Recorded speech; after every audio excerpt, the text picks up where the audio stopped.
passage of time, we have shared your joy at the birth of your children, and proudly we have watched them grow. We've taken care of your healthcare needs during the good times and the not so good. Your parents and grandparents have depended upon us. Together we have shared the struggles and the wonders of life.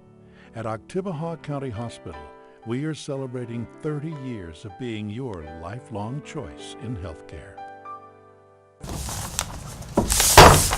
This meeting of the Starkville Board of Alderman will now come to order. Please rise for the saying of the Pledge of Allegiance, to be followed by a moment of silence. I pledge allegiance to the flag of the United States of America and to the republic for which it stands, one nation, under God, indivisible, with liberty and justice for all.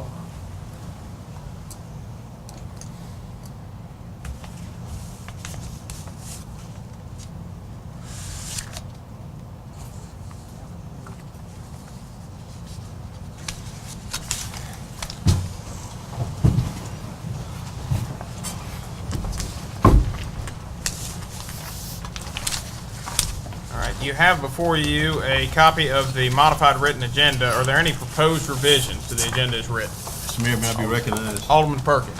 Mr. Mayor, at our last meeting on February 1 of 2011, it was my understanding that the question was asked, I guess I compute all this noise here, but the question was asked when would we interview the school board applicants, and we indicated that we wanted to interview them at the beginning of this meeting, and that we would do it at the first part of the meeting, about an hour.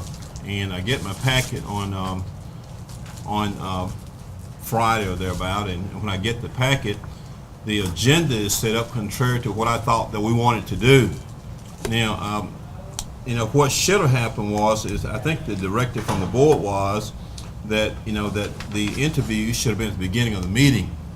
And we have two colleagues absent at this time, the gentleman from 5 and 7, and this is not fair to them as how the agenda is set up. What the agenda should do, and we should modify this agenda to allow these interviews to be conducted at the beginning of the meeting. Now, there's no need of us going through all these things, and hope that the agenda will be set up basically to our intent and understanding interpretation from the time in which we do this. We need to move this to the beginning, because here you have the two gentlemen who not here to speak on behalf of their constituents from 5 and 7. They are not here to speak to the agenda approval. They are not here to speak to the consent agenda. So, I'm sure it may have been their understanding, it certainly was mine, that we would address these matters at the beginning of the meeting. Now, since I'm recognized, I'm going to address some other matters before I address the school board applicants. As to the agenda itself, there are several items that I want removed from the consent agenda. We're going to start on page 2 under board business. I want item number 8 removed. Go one at a time so we can take them all. Well, however you want to do it. Okay. I want item 8, that's the first item. Item number 1, I want that removed from the consent agenda. All right, please make note of the change. Item 10A on page 2, consideration of modifying the terms of the transportation committees to allow for staggered terms, has been removed from the consent agenda. Alderman Perkins. My next item for removal is item C under board business. All right, please make note of the change to your packet. Item 10C, consideration of entering a nunc pro tunc order to amend the minutes of the City of Starkville Board of Alderman meeting of May 20th, 2008 to reflect the inclusion of the exact dates and votes taken, has been removed from the consent agenda. Alderman Perkins. Item D. Please make note of the change to your agenda. Item 10D, which is the consideration of entering a nunc pro tunc order to amend the minutes of the recess meeting of the City of Starkville Board of Alderman meeting of June 17, 2008, and the special call meeting of the City of Starkville Board of Alderman meeting of November 23, 2010, to include the insertion of the Cotton Mill Marketplace TIF plan as appended to the development and reimbursement agreement approved by the Board of Alderman has been removed from the consent agenda. Alderman Perkins? Item F. All right. Please make note of the change to your agenda, and that is item 10F, which is the consideration of calling for a public hearing at the board meeting to be held on March 1st, 2011 on the proposed amendments to the current sidewalk ordinance 2009-7 has been removed from the consent agenda. Alderman Perkins? Item H. All right. Please make note of the change to your agenda, item 10H, which is the consideration of entering a nunc pro tunc order to revise the minutes of November 23rd, 2010 Board of Alderman special call meeting to reflect the attachment of the development and reimbursement agreement as Exhibit A to item 1 of the minutes has been removed from the consent agenda. Alderman Perkins? Mr. Mayor, those are only items that I like to remove from the consent agenda, but I would like for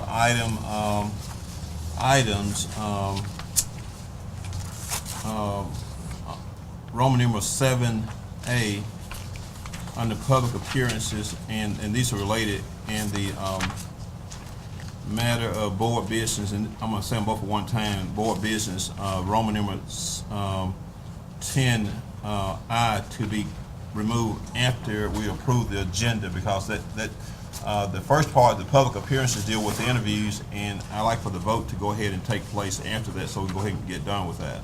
So is your proposal to move item 10I, which is the consideration of making an appointment to the Starkville School Board, underneath item 7A, which is the interviews for the vacant position on the school board? It's my intent to remove both those items after we approve the agenda. Okay, so your proposed revision is to move item 7A, which is the interviews of applicants for the upcoming vacant school board position, and item 10I, which is the consideration of making the appointment to the Starkville School Board for a 5-year term commencing on March 8, 2011, to what would be the new item 4 on the agenda. Correct. Is there any objection to that proposed revision? Is there any objection? Any objection? Any objection? Seeing none.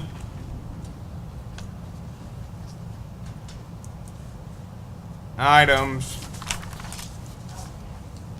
7A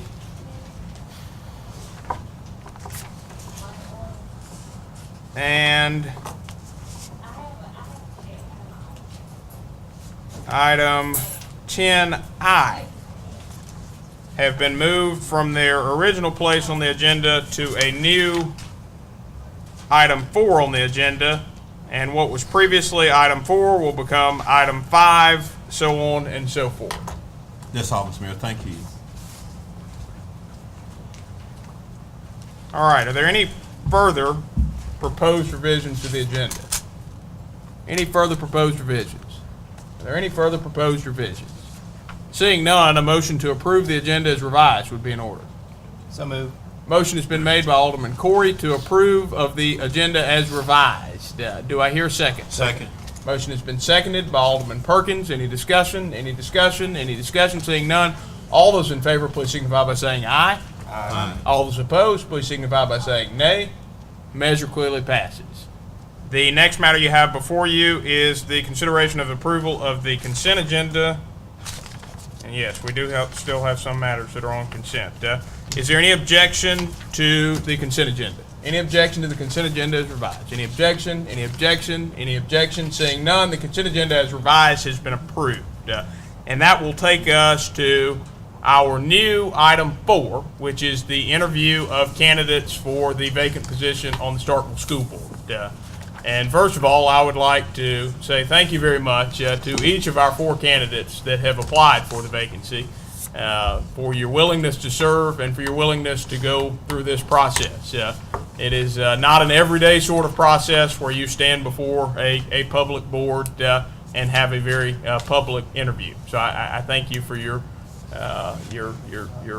desire to serve the school system that has led you to go through this process. A few housekeeping notes about the process. We'll go in alphabetical order, and that will be as follows. Doug Bedsall will be the first candidate interviewed, followed by Eric Heiselt, Alfreda Outlaw, and Juliet Weaver-Reese. Now, this is a public meeting, so no person can be compelled to leave a public meeting. However, in the past, and I assume it is the case today, the board has requested as a professional courtesy to your fellow applicants, if you so desire, to allow them to interview without the other applicants in the room, so somebody is not at a competitive disadvantage that may go earlier in the process and have all their ideas heard by another potential candidate. But I again reiterate, that is completely and totally up to you how you'd like to handle that. So we'll proceed, beginning with Mr. Bedsall, and each candidate will be permitted, if you choose, to give a brief opening statement, no more than 5 minutes, and that will be followed by questions from the members of the board. Are there any questions while we have all of the candidates in the room? Okay, thank you very much. Mr. Bedsall?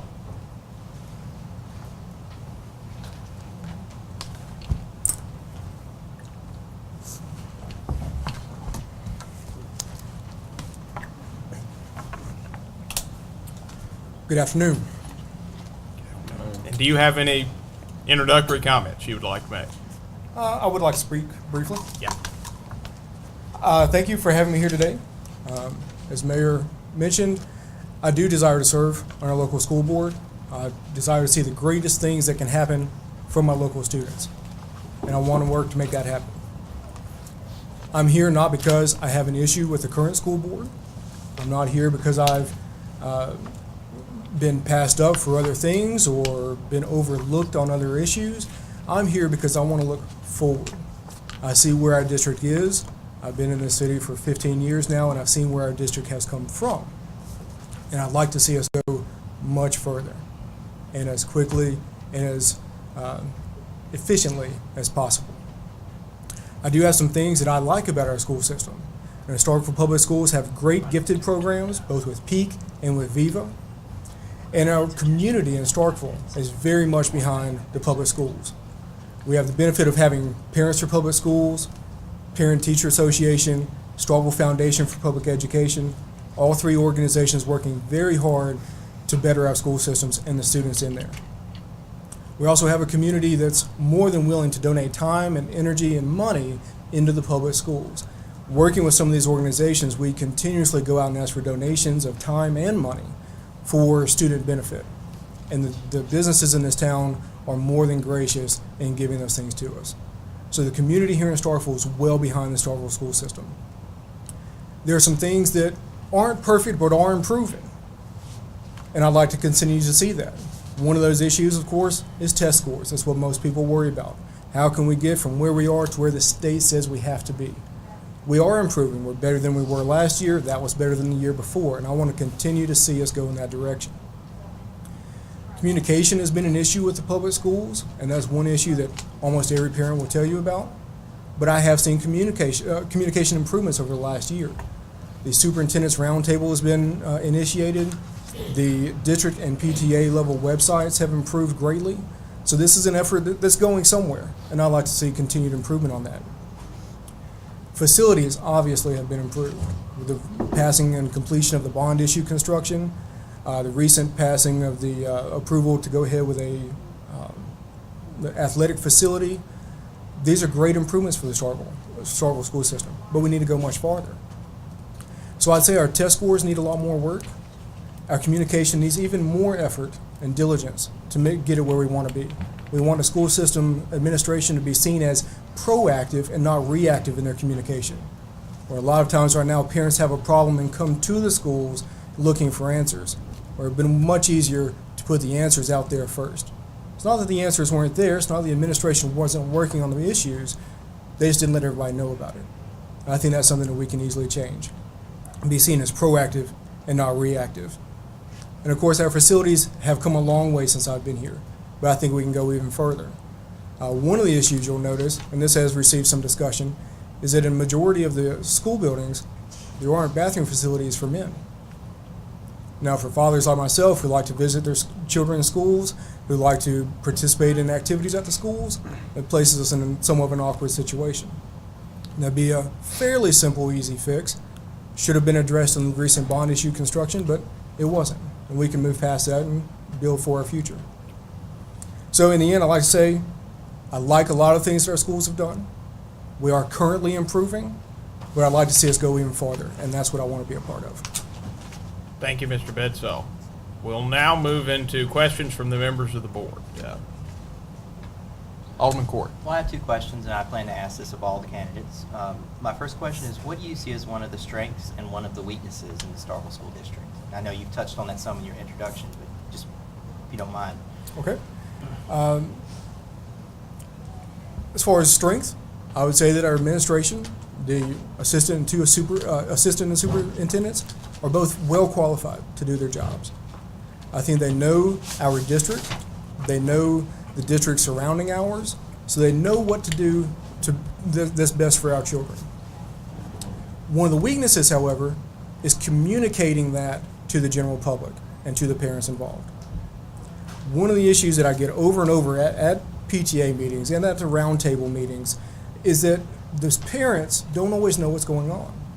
A lot of times the parent has to go into the children's classroom and ask the teacher, what happened with this? Where did this policy come from? How is this program working? When these are things that could have just been in a packet given out at the beginning of the school year. The efforts are there. The administration knows what they're doing. They're carrying that out throughout the school system. They're just not relaying that information in the best way possible. My other question is, one of the complaints that I've heard previously has been that because school board members are appointed rather than elected, that there's a certain lack of accountability. How do you see yourself as a member of the school board bringing greater accountability to the general public? That's a good question. I've also heard many people comment about elected versus appointed boards. Leaving personal opinion aside, I think greater accountability is fairly easy. The same issues that we're having with the school administration as far as communication, building on their website, we can do additional things with the school board. All of their agenda, minutes, discussions they have need to be out there in the open as soon as possible. Their meetings times and places needs to be well publicized. One issue that I've heard some comment on is their policy for involvement in the school board meetings. To make a public appearance is not the easiest thing to do. I think we need, first of all, to change that policy, to make it easier for a parent to make a late addition to the board agenda, to make a public appearance. Now, I realize that can cause complications. It would have to be something that the details need to be hammered out, but I definitely think that policy needs to be changed, and doing so will add much more accountability to the meetings. Further questions? Alderman Sistro. I have some questions that I'll also ask each of the candidates, and you've touched on some of these too, so bear with us. This is usually Mr. Carver's question, but do you have any relatives who work in the school district? No, I don't. Okay. Can you describe a little bit about your current involvement with the schools? Sure. I'm involved in a few various levels. To start, I work with the school level PTA at Henderson Ward Stewart, where I'm a grade representative and I deal with the Hard Work Cafe, which is a behavior and grades incentive program. So if you're on the A and B honor roll and have no disciplinary referrals, then you get to participate in this incentive program. To do that, I work with all the PTA members at the school, and I work with the principals of both Henderson and Ward Stewart there. I'm also the legislative chair for the district-wide PTA, where I attend all the meetings, of course, but I also update that committee on any state and federal legislation that could affect public education. So especially dealing with funding, which is an issue that obviously affects us greatly here in Starkville. I'm also involved with the Starkville Foundation for Public Education, where I recently took a position as vice president. That organization deals with funding scholarships and teacher grants to our students. So graduating seniors can apply for scholarships to go on to college. Teachers that are in the classroom can apply to us to get teacher grants, ranging between $500 and $2,000 to teach in their classrooms. Innovative, creative programs to better teach the subjects that they've been doing for 5 to 20 years. So those are organizations I'm with already. I deal with my child's classroom and visit the school quite often. And if you could, how do you view the role of a school board member? What is their primary responsibility in your opinion? Well, the school board, I would see as an enabler. The administration comes up with policies that they think is in their best interest because they're the ones that are trained in those areas. The school board members are not trained in school administration, but those administrators are. Now, if they come to us, I wouldn't say that the school board is a rubber stamp organization. We need to thoroughly evaluate the proposed policy, how it can affect the district and the community in both negative and positive ways, and then make the best decision with all of our outside information, not just looking at what a school administrator would look at, but also look at parent involvement, community involvement, how it affects things that might be outside of the scope of the superintendent, and then make the best decision based on all of those issues. Thank you. Further questions? Are there any further questions? Any further questions from the members of the board? Any further questions? Seeing none. Thank you, Mr. Bedsall. Thank you very much. Thank you. And could someone please tap Mr. Hysell?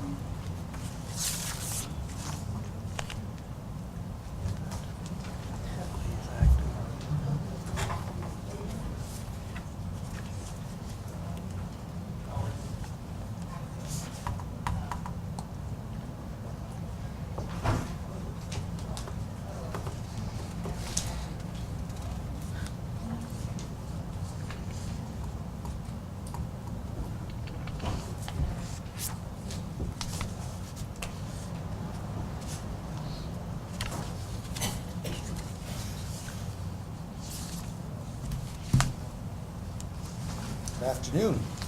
Good afternoon. And Mr. Hysell, do you have any introductory comments you'd like to make? Sure.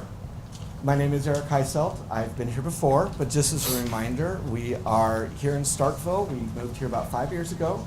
We have 4 children, 3 of whom are currently in Starkville schools. We have 2 at Armstrong, an 8th grader, 6th grader, and we have a 2nd grader at Sedith. We are in the process of adopting our foster child who will be entering Sedith within the next 2 years. So over the next 5 years in this position, I would have an investment in every single school because I would have a child in every single school over that time period, which is part of my desire to be involved in this process and to serve as a member of the community on the school board. I do have quite a lot of experience within schools, with administration of schools, as well as in seeking for progressive ideas and proven options for students to find success and to learn and to find success within their community, within their own academic pursuits, and in their extended lives. And that is my purpose for being here today. Thank you. Thank you, Mr. Hysell. We'll now hear any questions from the members of the board. All right, this is the same question I'm asking of everybody, and the first one is, what would you identify as one of the strengths and one of the weaknesses within the Starkville School District? The school district as it is has a lot of really great things going on due to the dedication of our parent involvement, the teachers within our schools, and the administration who have a desire to see things succeed. Some of those strengths are within some schools in some areas. We do have teachers who are taking the time to find additional resources for their students to optimize their learning, whether it be formally in the classroom or informally in after-school programs, clubs, and activities. Our parents are highly involved through not only the PTA, but Parents for Public Schools, as well as the volunteer levels that we see by so many parents across the school district, which is a great strength. We have amazing students. We have students who are going in the informal and competitive areas, who are competing in National History Day, which they did last year. We had teams that competed for the first time as a first-time school This year, they're gearing up for that again. And that's, again, due to the dedication of parents and teachers and the students themselves. We have an amazing theatrical presence within our fine arts that, as you know, are going to compete at the next level. That's, again, due to dedication of teachers and parents and the students themselves.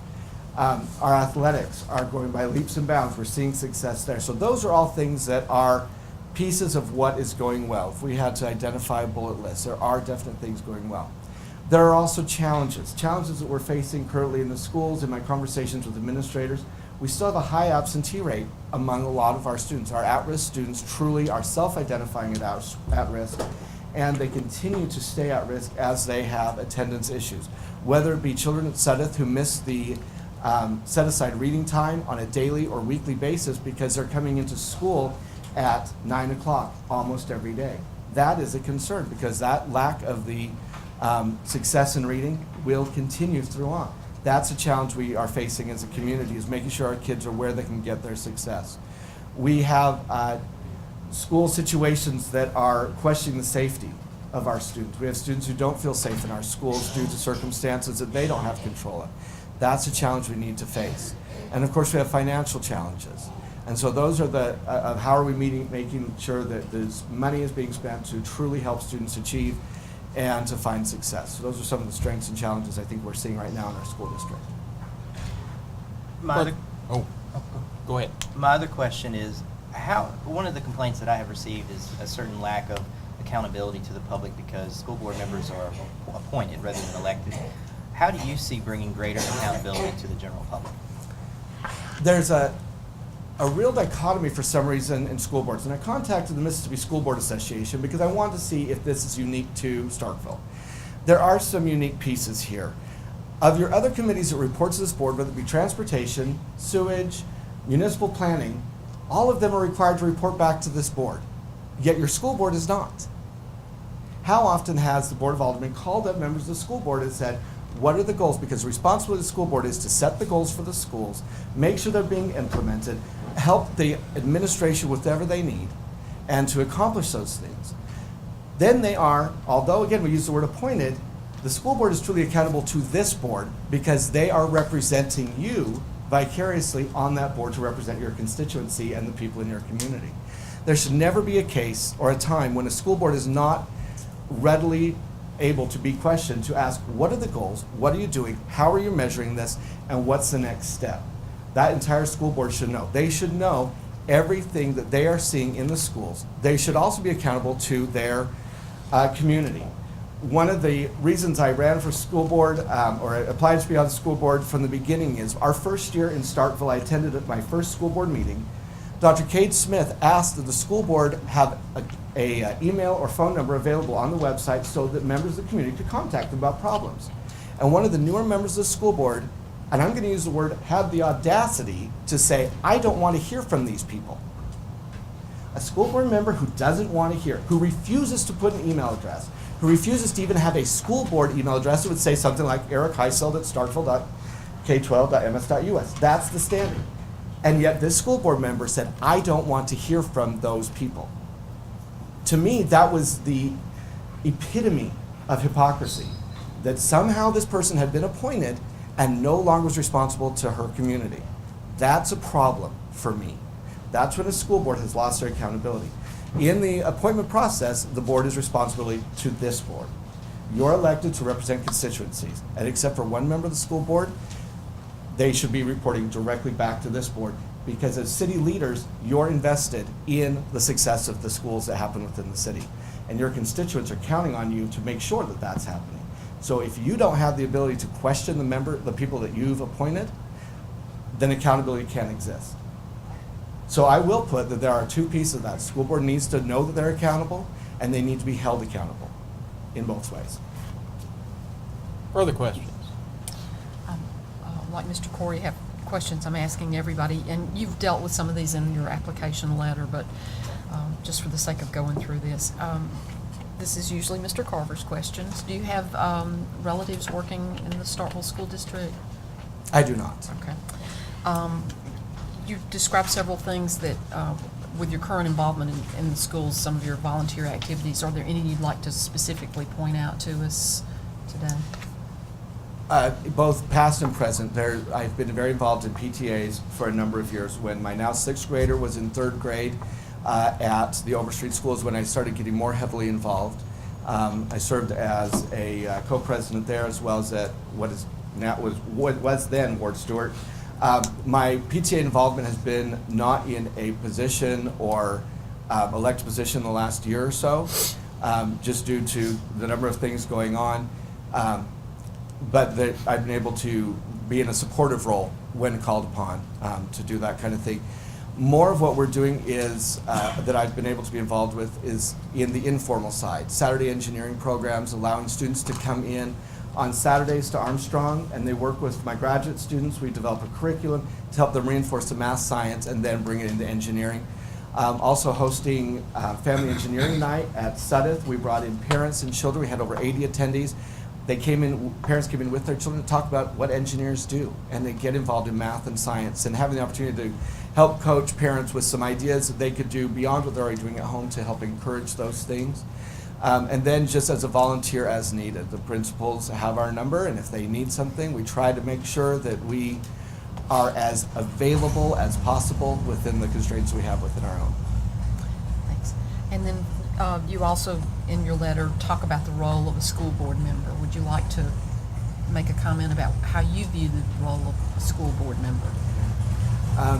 Looking at the role of school board member, again, similar to what I kind of talked about being accountable, the school board is responsible for being that voice of the community, of bringing in the pieces, the voices that may not always be heard within an administrative context. And as a school board member, that is one of the pieces that I believe I could bring in very strongly. Having ties within the PTA groups, within Parents for Public Schools, within the academia, as well as the community, there are plenty of opportunities for, as I visit with individuals and they talk about the challenges their children may be facing, or hey, I really like what this is going on at this school. That's part of the role of the school board, is to be that sounding board. And yes, every school board member, just like an alder person, is going to get people saying things that they just don't like. And you have to listen, and you have to be that sounding board, and then try to find, well, what it comes down to the essential issue. What is something that we can actually change? Oftentimes, as individuals, we are confused between what's legal and what's policy. And there are policies, and that's where the school board becomes essential, of developing that policy. How is that policy going to address, with some of the attendance laws that are being considered in the legislature, where does compulsory attendance end? At what point do we say this is a policy we're going to have regarding how often a child must attend? If they're absent a certain number of times, what are the considerations that need to occur here? And what are the enforcement levels? If we follow states like Tennessee and Virginia, who now have a 10-day policy each semester, once a child is absent unexcused for 10 days, they lose all Carnegie units. That's a policy. It's not a legal issue, but that's where a school board has to decide. In order to make the most effective school environment, what do we need to do? What are our safe school policies? We've heard about the child who's been removed from schools for basically spitting spit wads in a school and has now been expelled under the zero tolerance policy. That's a policy. Where does the school board decide what truly is zero tolerance, and where do we do it? So that's the role of the school board, and that's where I think I fit in, is bringing in experience within the educational system, and also trying to represent the voice of the community in what we need to be having in our schools from those venues and from those ideas for those stakeholders, and bring those to the table and make sure that all stakeholders feel represented within the decision-making process of the school board. Thank you. Further questions? I've had Alderman questions. Carp. Thank you, first of all, for coming back and applying again. If you could say you had an immediate goal or two goals, if you were appointed to the position, what is 6 months or less, what's something you think you could contribute as a school board member? The main goal I would have of being appointed to a school board is measurable goals. To say that the goal of the schools of Starkville is that every child will learn, to me, is not a goal. Because what are the children going to learn? If a child learns that they can't find success because of certain impediments or challenges they face at school, sure, they've learned something, so the goal is met. But that's not what we want our goal to be. We want measurable goals so that when the parents come, when the Board of Aldermen call the school board in front of them and say, we want to know what's happening in our schools, we could say, goal A, every child will learn, and not just say 75% will be proficient in language arts. Our 75% may already be met. Well, then that's not a goal. If we have 65% proficient this year, by the end of the year, we're shooting for 75% proficient, and here's what we're going to do. Immediate remediation, we're going to have extra tutoring, we're going to have release time for the teachers to get more strategies and ideas of how to better help. That's a goal. And so that would be my first role within the school board, is to have those goals, have a measurable, and have that matrix to see, are we succeeding? Because right now, that is not visible to the public, if it exists at all. Thank you. Further questions? Are there any further questions? Any further questions? Seeing none, thank you, Ms. Okay, Rice. Thank you. Could you tap Ms. Outlaw? I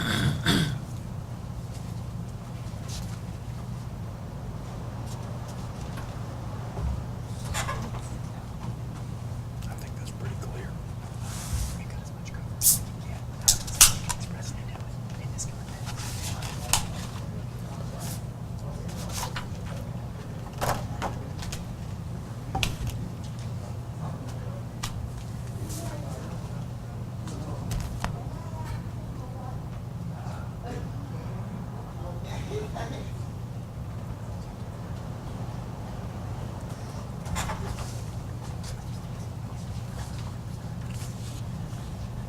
Good afternoon.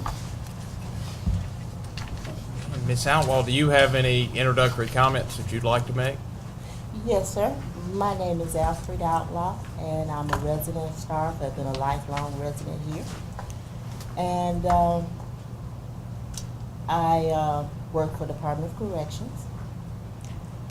And the reason why I would like to be on the school board is because I would just like to maybe bring some new ideas to the school board.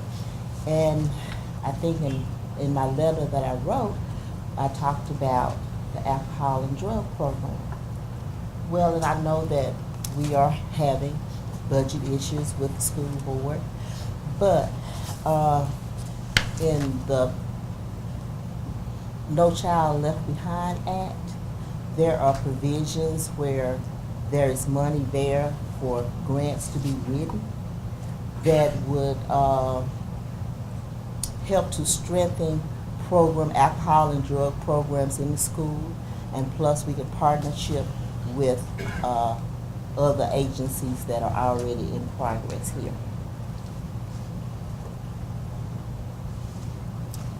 And we'll now hear questions from the members of the board. Hi, how are you, Ms. Outlaw? All right, how are you? Fine. I'm asking the same questions of all our school board candidates. My Mhm. first question is, what would you see as one of the strengths and weaknesses within the Starkville School District? Well, I think that we have a good school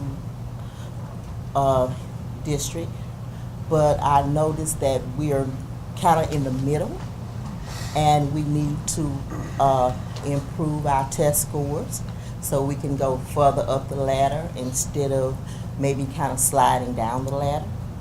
So I would like to maybe see some other programs put in place where we could maybe use some of the resources that we have that did not cost any money, and some of those resources that we could pull from.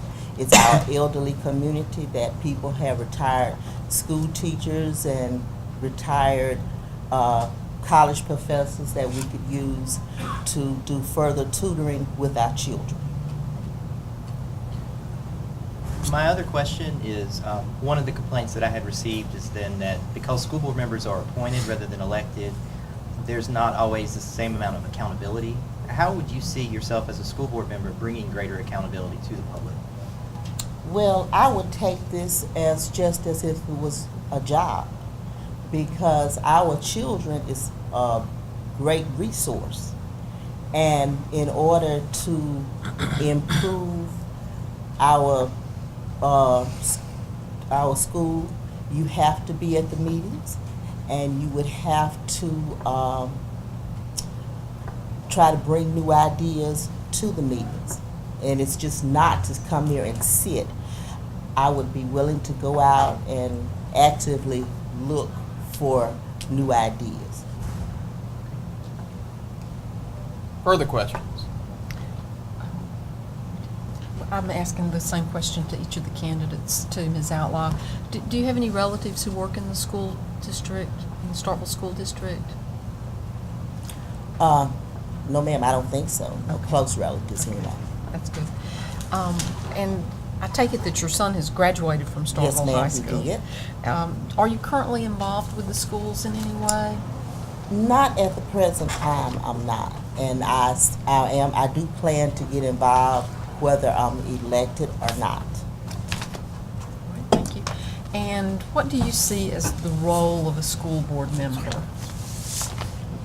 The role of a school board member is to help oversee the progress of the schools, to bring in new programs that they can be implemented, to help the education system in Starkville.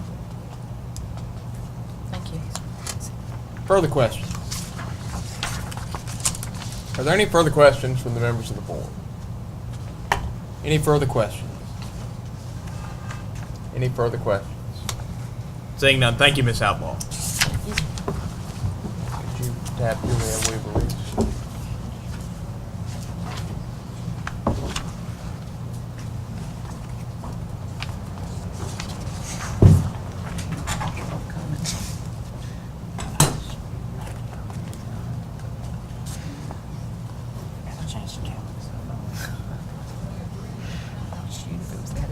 Stayed home too.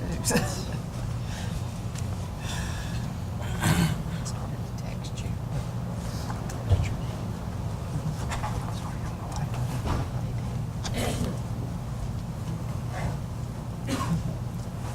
And Ms. Weaver-Reese, do you have any introductory comments you'd like to make?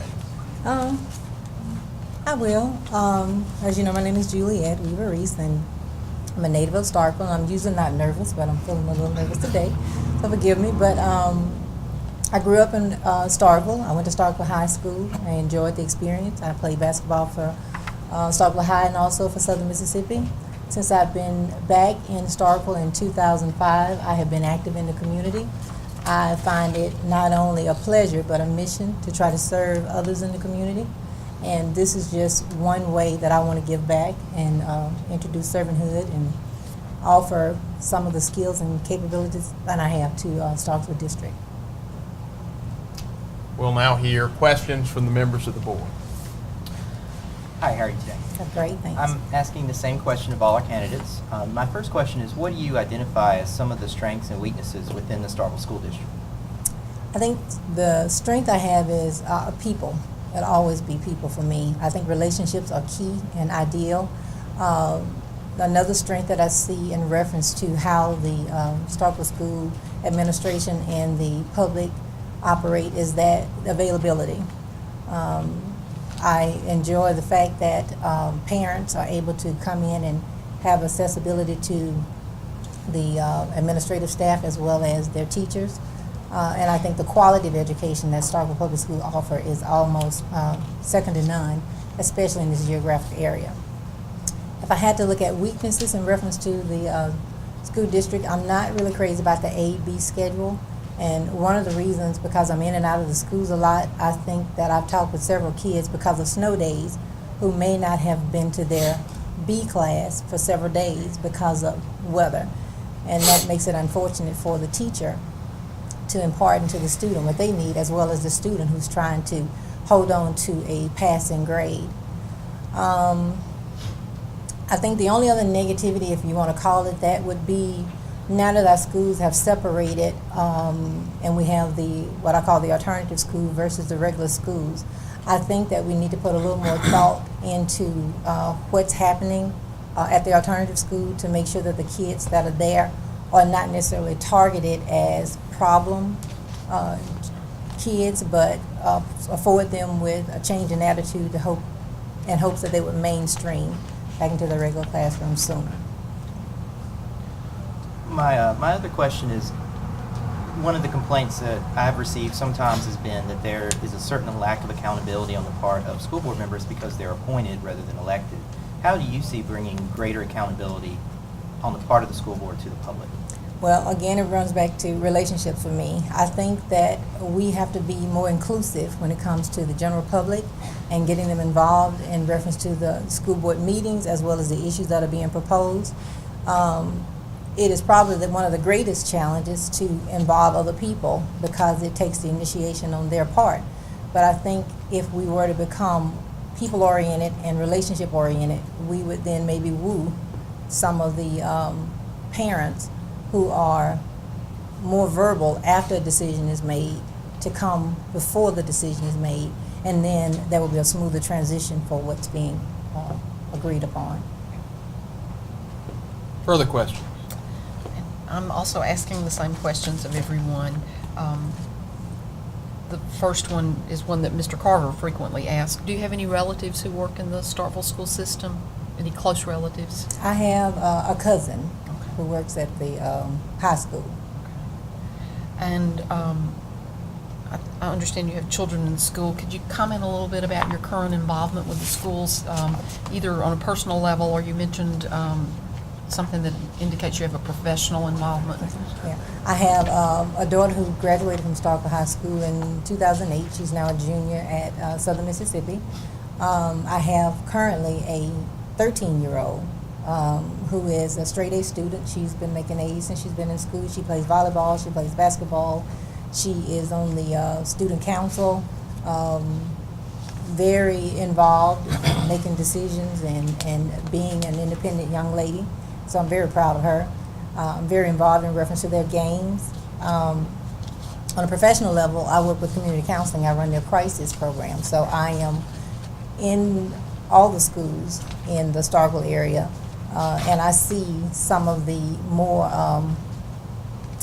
challenging situations that could be personal harm to self, or whether it is defiance in the classroom. So I'm involved at that level, and I usually make recommendations and try to be involved to help the teachers not only control their classroom so that they can continue to teach the others, but I try to make opportunities available to that person who may be a little more inferior and causing problems in the classroom. So I do that on a day-to-day basis.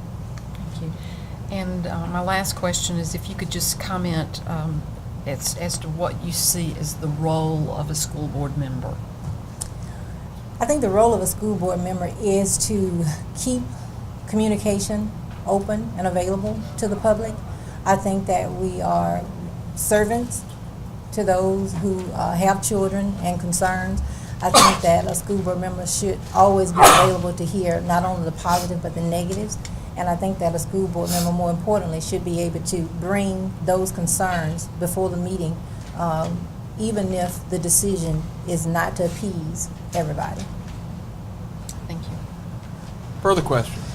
Alderman Carver. First of all, thank you for what you do with community council. That's interesting. Thank you. That's nice. If you were elected to this position, what would you be? Would you have an immediate priority or number one, number two goal, or anything that you want to see done within 6 months? I think if my number one priority would be the A&B schedule. I would want to revisit, how that came to be and the advantages of it, not necessarily knocking it because it may be a great system. I just don't know the ins and outs of it. But that would probably be my priority. And I think the second would be taking how the schools are now divided, as I said, with the alternative versus the regular classes, and see if there was any other motivating factors that could happen prior to a person going to alternative school, or even if they have to go, what we can do while they were there to actually make them more inclusive versus exclusive. Since I've graduated, we were on the block schedule. I know, is that a rotating Monday, Wednesday, Friday, or? No, it's just A, B. The same, whatever you take Monday, whatever you take Monday, you take the opposite Tuesday. You take the same thing you took Monday on Wednesday, the same thing you took. I like the Monday, Wednesday, Friday, Tuesday, Thursday type class. Is it still a block system where they attend 4 classes a day, or is it 7? Yeah, I think they attend 4 classes a day. But if you miss, let's say you go on a Monday and you go to class on Tuesday, if school is out on Wednesday, you've missed those 4 Monday classes. Yes, ma'am. And if you come back on a Thursday, you still miss because you're in the B schedule again. So you may get it on Friday if you're lucky. Okay. Okay, thank you. You know.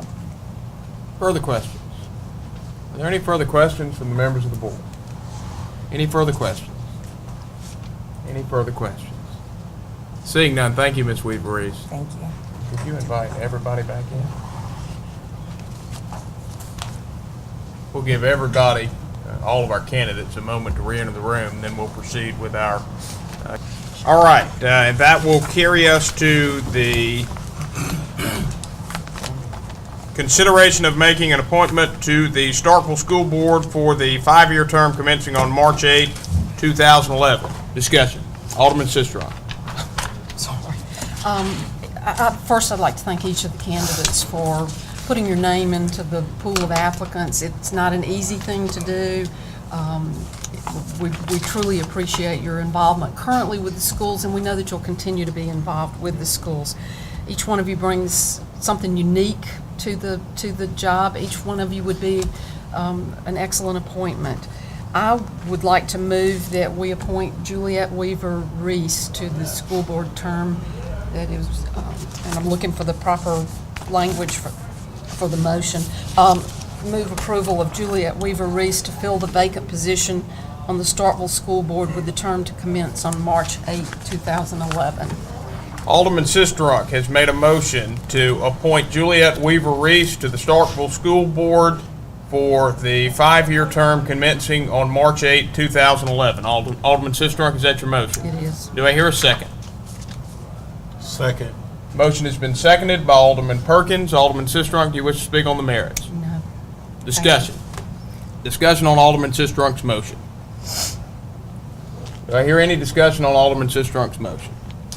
Any discussion? Any discussion? Any discussion? Seeing none, we'll now move into a roll call vote on Alderman Sistrunk's motion, which is to appoint Juliet Weaver-Reese to the Starkville School Board for a term commencing on March 8, 2011.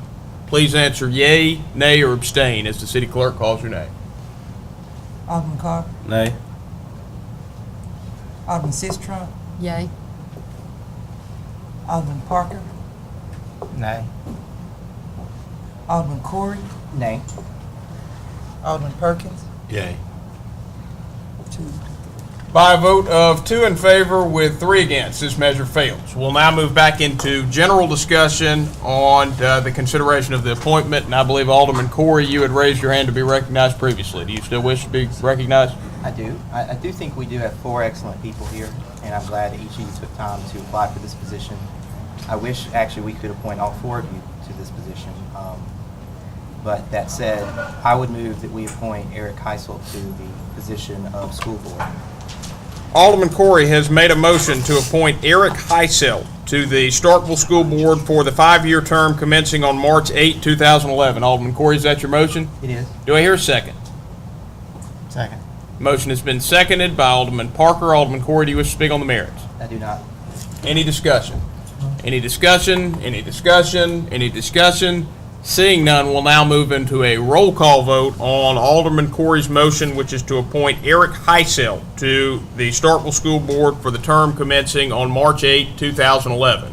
Please answer yea, nay, or abstain as the city clerk calls your name. Alderman Sistrunk, Yay. Alderman Parker, Yay. Alderman Corey, Yay. Alderman Perkins, Nay. and Alderman Carver. Yay. By a vote of 4 in favor with 1 against, the motion carries and Eric Heisel has been appointed to the school board. That will carry us to, I've got to figure out where we are on the agenda now. Yes. We have 2 members standing outside. Should we adjourn for a minute to allow them to come in? Oh, we have the 2 members that have recused. Right? What we'll do is we'll take a brief recess and regroup ourselves and come back to the meeting with our regular agenda. And thank you to all of the candidates who interviewed tonight. You all did an excellent job. So without objection, we'll move into a brief recess. Is there any objection? Any objection? Any objection? Seeing none, we stand in recess. Option A. Waste management. That's gone. Hall, basically. That's gone.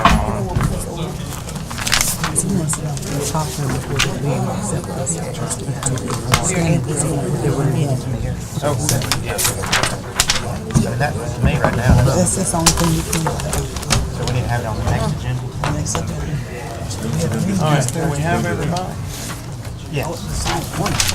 Those emails? I have to, mine are always gone. I'll make sure it's black.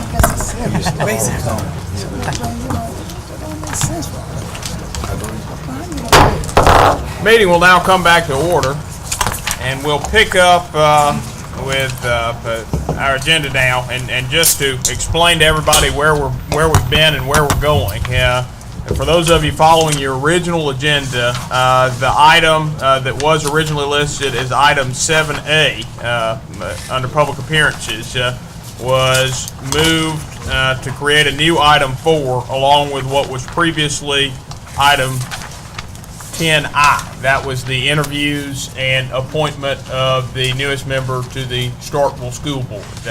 So we'll now pick back up with the reordered agenda and what was previously item number 4, which is now item number 5, the minutes from the February 1, 2011 meeting. Discussion. Alderman Corey. Mayor, I would move that we approve the minutes from February 1st, 2011. Alderman Corey's made a motion to approve of the minutes from the regular meeting of the City of Starkville Board of Alderman held on February 1st, 2011. Alderman Corey, is that your motion? Yes. Do I hear a second? Second. Alderman Carver has seconded the motion. Alderman Corey, do you wish to speak on the merits? No. Any discussion? Mr. Any Mayor. discussion? Alderman Perkins. City Clerk, we're not gonna need we're not gonna need a non-pro-tunc order later for these meetings, are we? To your knowledge? Not to my knowledge. Okay, thank you. Further discussion? Any further discussion? Any discussion? Any discussion? Any discussion? Seeing none, all those in favor of Alderman Corey's motion, please signify by saying aye. Aye. All those opposed, please signify by saying nay. Measure clearly passes. The next matter on the agenda are comments by the mayor and board. And I have a couple of comments that I'd like to make tonight. The first, I'm going to ask for a little help in making the comment, and that is I'm going to ask Chief Mann to help me announce a very special grant that the city's just received. And I'm not going to spill the beans, Chief. I want you to tell everybody. Mayor, we got a notification this week that the city has been accepted a grant that we will be able to build us or purchase a training building with. It's a mobile unit that is it's going to cost us $313,000 when it's all said and done with a 10% match from the city. But it's going to greatly enhance our quest toward trying to get a Class 4 fire rating. It's going to put us in a better position to have our recruits trained with live fire before they ever hit the academy. So it's just next to a training building. It is the next best thing that we could get. And this is big news for those of you that are regular watchers of city government. You may already realize that the chief for quite some time has been in pursuit of this training facility, and it is critical to our endeavor to getting to a Class 4 fire rating. Which what that means is potentially lower commercial fire insurance rates if we get there. So please join me in congratulating the fire department. I appreciate your support on accepting the grant. All right, we'll keep it with the fire department because we've also got a new firefighter to introduce. Our newest firefighter is Kurt Vickers. The city of Starkville would like to welcome Kurt Vickers to the Starkville Fire Department. Kurt was recently hired as one of our newest firefighters. He is originally from Sturgis, Mississippi, and is a graduate of Belford High School. Before joining the city of Starkville, Kurt worked for the past 7 years as a finish carpenter for Vickers Construction. Kurt and his wife Jane have an 18-month-old daughter named Gracelyn Ann, and they attend Morgan Chapel Baptist Church in Morgantown. When Kurt is not working, he enjoys spending time with his family and friends. Please join me in welcoming Kurt to the podium.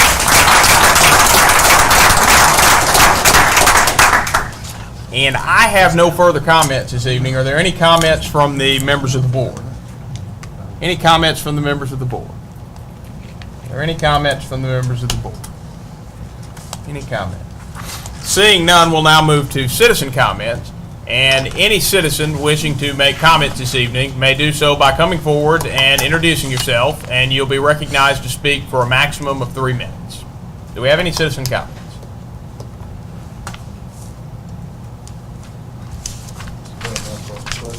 You may.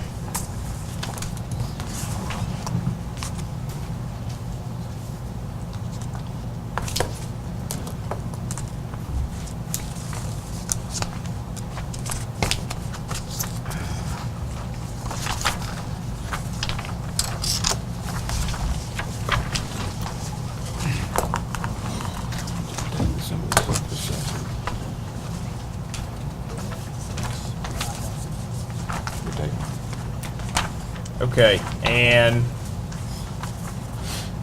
taking a look at the letter and conferring with the city attorney, since it is going to directly involve the performance of a member of the city staff, I'm going to ask for a motion to move into closed session to hear this, as it might be a performance matter. Mr. Mayor, before you do that, that's improper.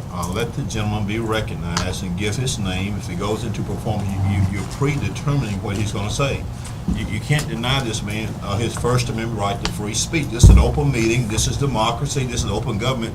We just finished talking about transparency with the school board. Let the young man, as a citizen, treat him like you do any other citizen. I think he needs to be treated with dignity and honor. Let the young man state his complaint. If it gets into performance, then it is proper for executive session. We have not heard anything yet as to what he's going to say. We just have this. Now, if it's an executive session matter, then we can go into executive session. So we don't know what the gentleman's going to say. He just handed out literature. Well, let me ask you a question. Is the content of this letter representative of what you'd like to talk about this evening? All right. So I'll stand by my recommendation, but I can't carry us into executive session. If there is a motion to move into closed session, I will hear it. If not, we'll continue with citizen comments. Is there any motion to move into a closed session? All right, seeing none, you may proceed with your comments. I haven't seen a session. Oh, you can sit or stand. Well, I'm here to file a complaint against, as you see, Officer Shane Kelly, badge number 56, on the night of February 4th, 2011. As I left Dark Horse Tavern, I made a right onto North Montgomery Road. Excuse me, I'm nervous, but I felt that I was unjustly pulled over.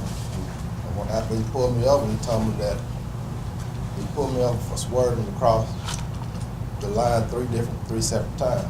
And of course, I thought to myself, why would you let me pull over me across the lane 3 different times, 2 other times after the first time I pulled over?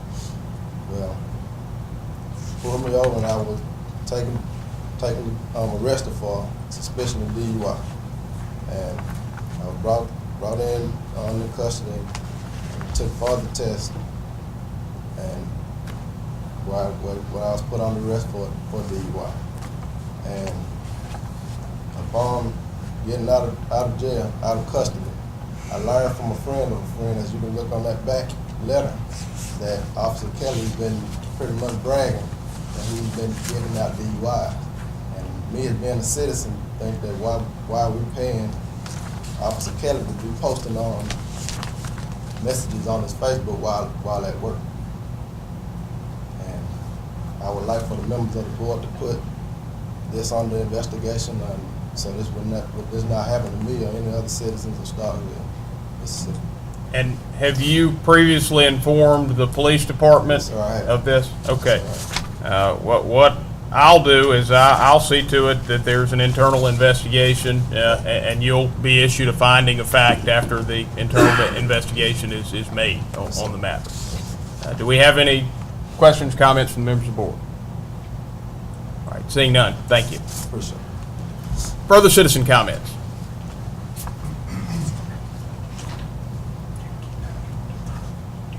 Do we have any further citizen comments? Any further citizen comments? Any further citizen comments? Seeing none, we'll move to public appearances, and our first public appearance was moved to the beginning of the agenda, so we have one remaining public appearance, and that is a presentation by the Transportation Committee Chairman, Dr. Bethany Stitch, providing an annual report of the activities of the committee. And it looks like y'all have a little setup, so we'll give you a moment to configure the room as you'd like, and then when you wish to proceed, you'll have a maximum of 10 minutes to make the presentation. Thank you. For the record, Jim is the chairman. I'm the secretary. It doesn't matter.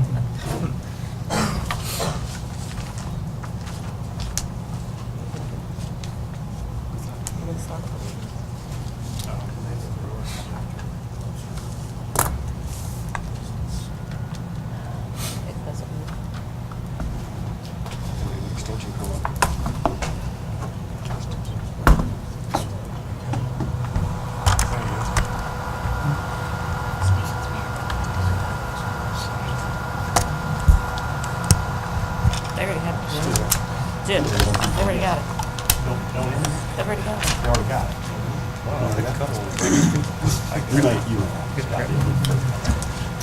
You want like a color copy? Yeah, I'd like much better. Sprinkle. I can go with like a water. That's what she said. They already have How it. you think that?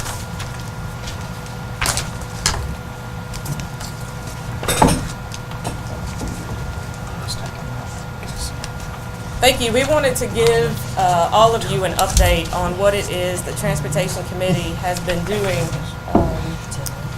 throughout the year of 2010, and then we'll talk a little bit about 2011 so we can do it all in one presentation. So we'll talk about some work we've done with public transit, bicycle lanes, the sidewalks, utilities, coordination, and then some proposal creation that we've done in the past and are currently working on. So from a public transit standpoint, the Transportation Committee is working with MSU to develop a routing system and infrastructure plan for stops and shelters, and a funding mechanism for expanding the shuttle service into the city of Starkville. With the bicycle lanes, we worked with the city engineer to develop a bike lane map that includes striping that coordinates with street overlays where it is appropriate and space permits. In areas where it's not, to finish the connections, we have recommended multi-use paths instead, so that the bike lane system can be complete. We don't have bike lane ending into traffic lanes. We're also working with Starkville in Motion on a bicycle-friendly community program application so that Starkville can be designated a bicycle-friendly community, and you get the signs that you see there on the bottom as part of that. With the sidewalks, the Transportation Committee is working with both the city engineer, the city planner, as well as the mayor's office to create a map of prioritization of sidewalks. That's something that we've heard throughout our public hearings and the public input we've got from a Transportation Committee. So on the right there is just a draft. We're still trying to really figure out how that would work and what it would look like. The goal of that prioritization would be to complete sidewalks where there aren't any, to improve sidewalks that do not meet ADA, and to fill in gaps. And so one such gap that we were able to identify and use the 2010 fiscal appropriation that you all provided for sidewalks was along Gillespie Street to make the connection, and there's a picture over there to the left. There's still a little work to be done, but that will connect all the way into Spring Street eventually and finish out the path through there. And then, of course, the two pictures on the right of the cow pass are areas that would be high prioritization areas, and that's what the map is meant to identify. You should have received our recommendations on the sidewalk ordinance in your packet. This is what we have put together based on citizen feedback we've gotten through the public hearing process, as well as discussion with development groups in the city of Starkville. And I'm just going to hit the high points really quick. You can obviously read it yourself and take whatever action you see fit. Essentially, we really have impacted 3 sections. One, in section 3, we've clarified some language to make sure that it's understood that owners of existing homes are exempted from the ordinance, as well as add some clarification language regarding when sidewalks will be required in redevelopment projects based on the issuance of certificate of occupancy or certificate of completion. We've also recommending the exemption of agricultural zoned areas, and we've created a standardized threshold for when the sidewalk ordinance to be enforced in redevelopment at $100,000 worth of improvement, and equating sidewalk improvements to equate to no more than 10% of the cost of any project. In section 4, and I won't go through all of them, I'm just going to say that we have provided several different exemptions for multiple scenarios, which you can also read in the ordinance for yourself. And then section 10 really outlines the variance process, and we feel that it's a very fair, very detailed process to provide for variance. In the case of undue burden, with the threshold basically being any time that you would see twice the standard cost for installation of sidewalk, you would be able to apply for a variance, essentially, to the sidewalk ordinance. With a very clearly defined process. Applications do not have to be filed by a design professional. And essentially what we're recommending is that you can have an application filed by a design professional, which may or may not be reviewed by the city engineer. If you choose not to, then the city engineer will review all other applications as he sees fit. And then just a couple of miscellaneous items that we've discussed but have not made it into this ordinance. Essentially, we've looked at some other issues and decided there may be better avenues to take through other areas of code in collaboration with other city committees or other city personnel. And one of those is going to be looking at design guidelines for more of our higher density areas. We don't feel that that's something the transportation police should take on by themselves, so we're going to be working with various groups to come up with the best opportunity there. And then we've looked at other things such as the possibility of requiring tree removal, and we're going to work with the tree board to understand that process a little better as well. We've worked with the Starkville Electric Department to identify areas where the utility poles are in the way, keeping our sidewalks from being ADA compliant, handicap accessible. So here's just some examples of where what we're talking about with the utility poles or and working with the electric department. And then on the right-hand side, you'll see a map of high priority areas to either move the poles out of the sidewalk a little farther back, or along Lampkin where right away is tight and hard to come by. Those would have to be buried. So we'll work with Alderman Sistrong, Starkville Electric Department. We toured through and tried to develop an area where this is really problematic for mobility. Zim's already talked a little bit about our coordination. Obviously, we work with the ADA committee to help with identifying curb cuts where they're highly needed, where we can help with either the budget that you allow for the transportation committee or working with the connections. We're working the comprehensive planning committee to update the transportation section of that plan.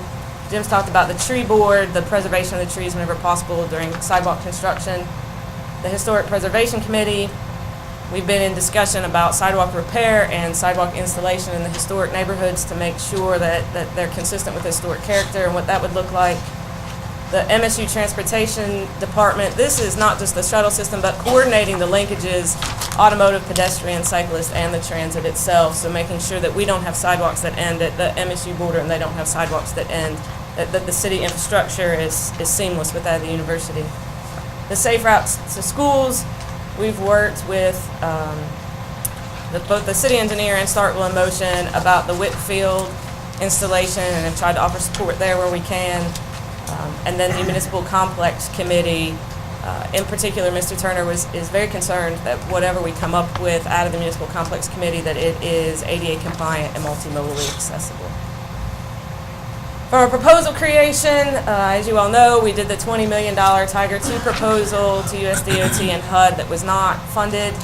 We also did a proposal to MDOT requesting funds to support a traffic analysis at South Montgomery Street that you all have moved forward with, but we did not secure the funds from MDOT to do that as part of our committee efforts. And then currently we have a 5311 MDOT proposal, which is essentially a rural public transit fund that comes out of the DOT, working with MDOT to figure out what it is that the city and the university can do and what kinds of support they have to expand that shuttle system, and that's due March 4th, so we'll continue to work with them through that development. And ultimately, we wanted to give you a picture about where we can see improved infrastructure and how it can make Starkville a pleasing community for citizens to live, work, and play, and ultimately how infrastructure plays a development in the economic development, job growth, and creation in Starkville. So that's all we have. That is it. We'll be happy to take any questions or discuss any of these points in any more detail if you'd like. Do we have any questions or comments from the members of the board? Alderman Carter. This may be for y'all, maybe for the city engineer. Where are we at with the safe routes to school on Whitfield as far as project completion, start? Any kind of time frame on that? Is that an 011 fiscal year or is it a 012? Okay. Second thing was, we've talked often about the variance process and going through that. Section 10.1, and I guess my question in this is saying, just for clarification, the way it's written out, it would go before the Board of Adjustment and Appeals if somebody wanted to request a variance. That's right. And then 10.1 says the sole criteria to be evaluated in granting variance should be the cost of constructing the sidewalk constitutes an undue hardship. Is that the final? I mean, that's pretty much, my question would be this. Like, let's say a place, we use Mr. Johnson's or another example where there's somewhere that's already been developed pre this ordinance and then the sidewalk would be years out before it did connect to something. I mean, would we have, as a board, have a say-so to actually, after it gets to us, after the Board of Adjustment and Appeals, would we have a say-so in granting a variance? Or would the way it's written now, would this be solely left up to the Board of Adjustment and Appeals? I can't speak to it legally. I think Attorney Lyman has things better. But yes, the way it's written, the Board of Adjustment and Appeals will be reviewing variance requests based on the grounds that are set forth. And yes, as for what the Board of Alderman has sway over once if it believes the Board of Adjustment and Appeals comes to a second request for variance, I guess, an appeal from the Board of Adjustment and Appeals. I can't say as to what you can do without a touchdown. Alderman Carver, it appears in Section 9 that that's the intent, that if an aggrieved party from the Board of Adjustment and Appeals process would then be able to appeal to the Board of Alderman. We may need to put a little more meat on the bone in Section 9 to spell out that process. But I guess one point is, if that's the single criteria, then it would be the city engineer's discretion whether he would even accept the variance request in the first place. Correct? I don't believe that's the way. Okay. I just want to know what the intention was, if it was to be the sole discretion of the Board of Adjustment Appeals, or would the Board of Alderman have the final say-so? Well, I think clearly with Section 9, the Board of Alderman has the final. And it'd be a weighted opinion coming out of it. Okay. Thank you. Thank y'all for what y'all do. Further questions or comments from the members of the board? Alderman Dibble. I just want to say thank you. I think it's very encouraging to have a committee to be so proactive in seeking funds.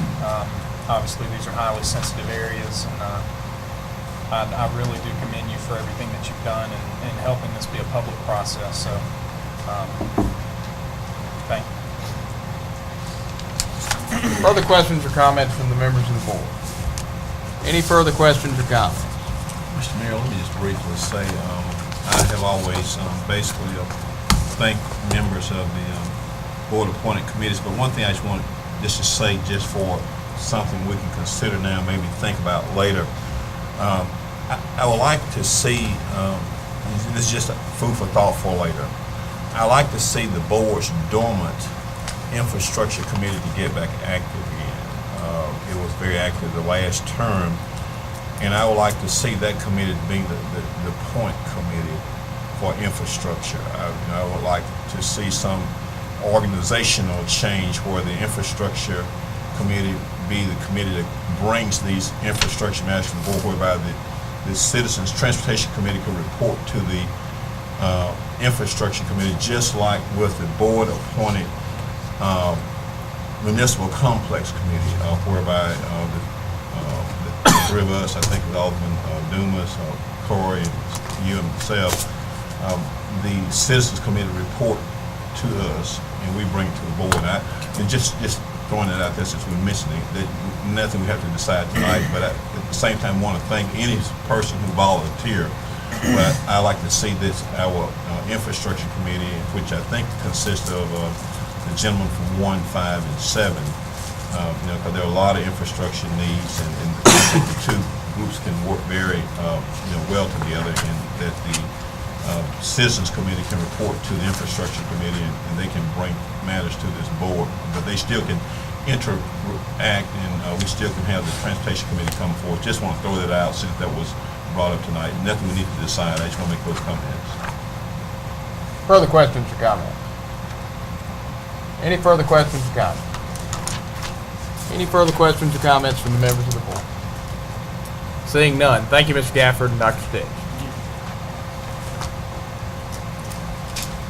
And that will carry us to board business, with the first matter for consideration in board business tonight being the modification of terms for the Transportation Committee members to allow for staggered terms. Alderman Dumas? As it currently stands, all 7 members of the Transportation Committee are up for reappointment.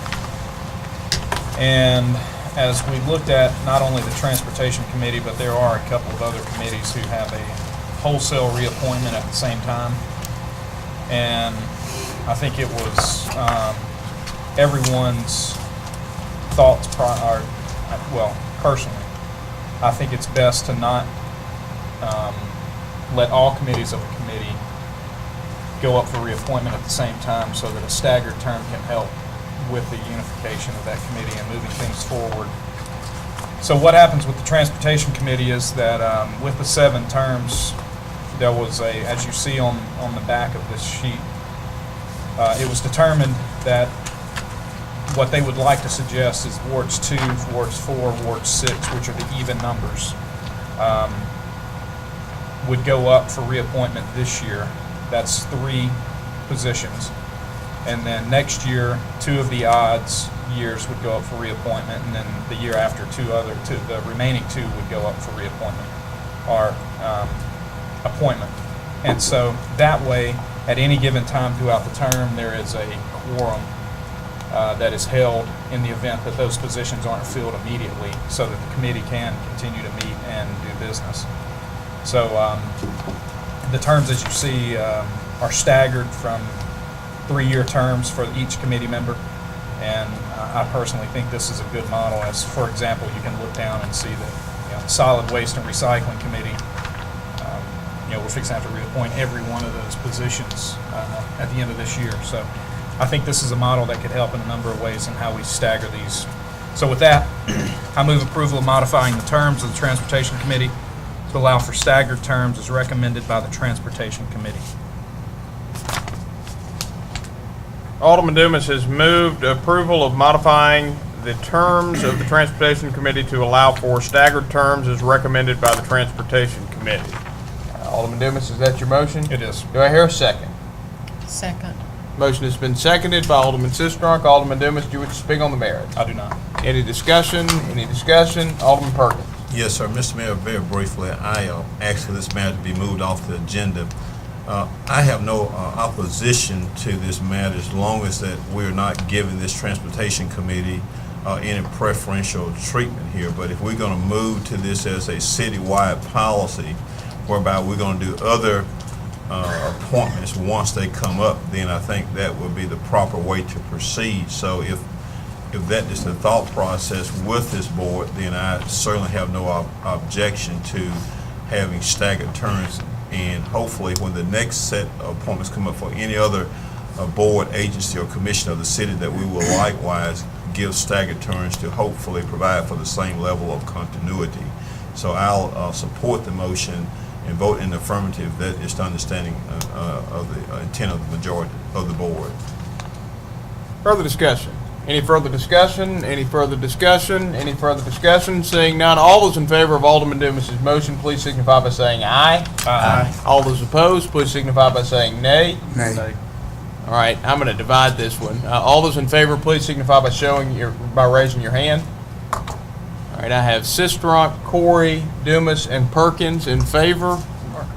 Sistrunk, Parker, Corey, Dumas, and Perkins in favor. All those opposed, please signify by raising your hand. I have Vaughn and Carver. So by measure of 5 in favor with 2 against, this motion carries. The next matter on the agenda is the consideration of advertising for letters of entrance. They don't consent. Oh, yeah, you're right. All right, the next matter on the agenda is the consideration of entering a nunc pro tunc order to amend the minutes of the City of Starkville Board of Alderman meeting of May 20th, 2008 to reflect inclusion of the exact dates and votes taken. Chris, would you like to introduce this one? Sure. This came to my attention from our bond counsel, Randy Wall. He is in the process of going through all of Starkville's minutes and Oktibbeha County's minutes, for that matter, relating to the TIF funding, the TIF bond funding for Cotton Mills. And he flagged that the minutes from May 20th of 2008, which have the resolution that adopts the TIF plan, that in those minutes, the blank for who made the motion was not filled in, the blank for who seconded the motion was not filled in, and the vote was not filled in. And so what we're doing is we're bringing forth the agenda item today, nunc pro tunc, and what that means is after the fact, a board can legally bring an order today that clarifies something that happened when it did. It's not changing anything, it's not adding anything new, it's just clarifying what happened. And I believe the city clerk has gone back and looked at the motions and looked at the vote and can fill those items in. So that's what that is on the agenda for. And your review of the law and your review of the minutes, is it your combined opinion that is in fact what happened, and the nunc pro tunc order is being used correctly in this situation? That's what it's there for. Okay. Discussion. Mr. Mayor. Alderman Perkins. Mr. Attorney, you, since you've been employed with the city, you are reviewing these minutes carefully.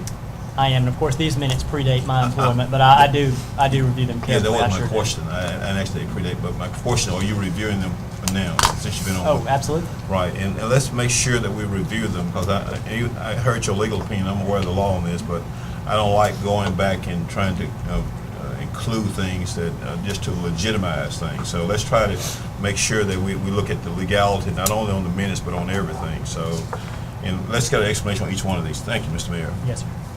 Further discussion? Any further discussion? We have no motion pending. Mr. Mayor, I move approval. Alderman Dumas has made a motion to approve of entering a nunc pro tunc order to amend the minutes of the City of Starkville Board of Alderman meeting of May 20th, 2008 to reflect the inclusion of the exact dates and votes taken. Alderman Dumas, is that your motion? It is. Do I hear a second? Second. Motion has been seconded by Alderman Sistrunk. Alderman Dumas, do you wish to speak on the merits? No. Any discussion? Alderman Court. Just one quick comment. Since the city clerk will be going back and kind of helping to fix something that we left blank, would you provide a copy of that just for my own personal records, like to the members of the board, perhaps at the next meeting? It'll be included in this set of minutes. Okay. Further discussion? Any further discussion? Any further discussion? Any further discussion? Any further discussion? Seeing none, all those in favor of Alderman Dumas' motion, please signify by saying aye. Aye. All those opposed, please signify by saying nay. Measure clearly passes. The next matter on the agenda is the consideration of entering a nunc pro tunc order to amend the minutes of the recess meeting of the City of Starkville Board of Alderman for June 17, 2008, and the special call meeting of the City of Starkville Board of Alderman for November 23, 2010, to include the insertion of the Cotton Mill Marketplace TIF plan as appended to the development and reimbursement agreement approved by the Board of Aldermen. Discussion. Mr. Mayor, we flagged this issue back in November of 2010, that although our minutes referenced the TIF plan was not included in the minutes. We attempted to put the TIF plan in the minutes of November 23rd. For whatever reason, they didn't quite make it in. So what this item D does is attach the TIF plan to the June 17, 2008 minutes, the first time the plan was referenced as an attachment, and also attach it to the 11/23/10 special call minutes. The theory being that if anybody is looking at our minutes relating to the Cotton Mill project, they'll have all documents available before them to do that. Discussion. Mr. Mayor, again, I just want to encourage all the parties involved with getting these minutes together, the legality and the preparers. Let's make sure when we have the bond counsel here, we ask them questions. Let's go ahead and incorporate these things so we can prevent from having to do this at a later time. I just want to exert more effort to avoid these type of transactions. Further discussion. Move approval. Motion has been made by Alderman Dumas to approve of entering a nunc pro tunc order to amend the minutes of the recess meeting of the City of Starkville Board of Alderman meeting of June 17, 2008, and the special call meeting of the City of Starkville Board of Alderman meeting of November 23, 2010, to include the insertion of the Cotton Mill Marketplace TIF plan as appended to the development and reimbursement agreement approved by the Board of Aldermen. Alderman Dumas, is that your motion? It is. Do I hear a second? Second. Motion has been seconded by Alderman Corey. Alderman Dumas, do you wish to speak on the merits? No. Any discussion? Any discussion? Any discussion? Seeing none, all those in favor of Alderman Dumas' motion, please signify by saying aye. Aye. All those opposed, please signify by saying nay. Measure clearly passes. As a housekeeping note, let's get our eyes up a little higher. The next matter on the agenda is a report from the Budget Committee. Alderman Sistra. The Budget Committee, which consists of myself, Mr. Parker, Mr. Perkins, along with staff support from the city clerk, the chief administrative officer, the city accountant, met last week to take a look at how we were performing as a city compared to budget in the general fund. What we found was that while there are variances by department, when you look at the general fund in total, our expenses are about where we had budgeted them to be year to date. When you look at our revenues, and this is not at all surprising, we're a little behind in our total general fund revenues as of January 31st.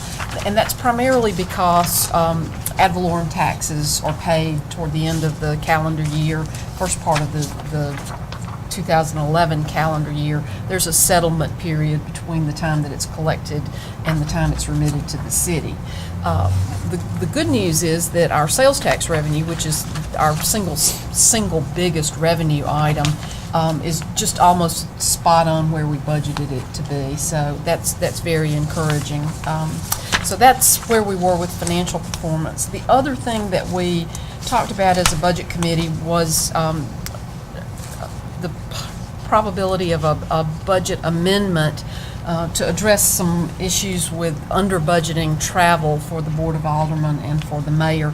This was prompted because of a planned trip by community leaders, including people from MSU, Dr. Keenum and some of his staff, some of the Board of Supervisors, Board of Aldermen, and others to Washington, D.C. to explore some economic development opportunities. Y'all probably read that in the paper a month or so ago. I think that announcement was made.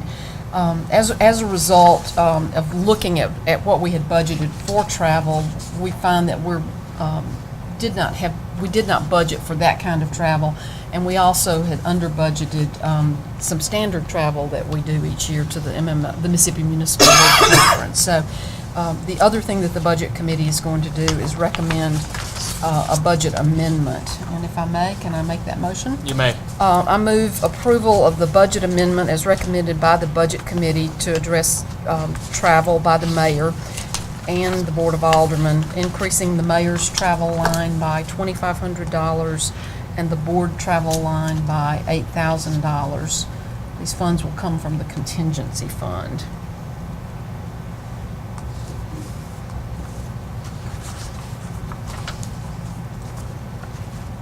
All right, Alderman Sistrunk has made a motion to approve of the budget amendment as recommended by the Budget Committee to amend the travel of the mayor and board, amending the travel of the travel budget of the mayor to add $2,500 and amending the travel budget of the board, adding $8,000, all funding coming from the contingency fund. Alderman Sistrunk, is that your motion? It is. Do I hear a second?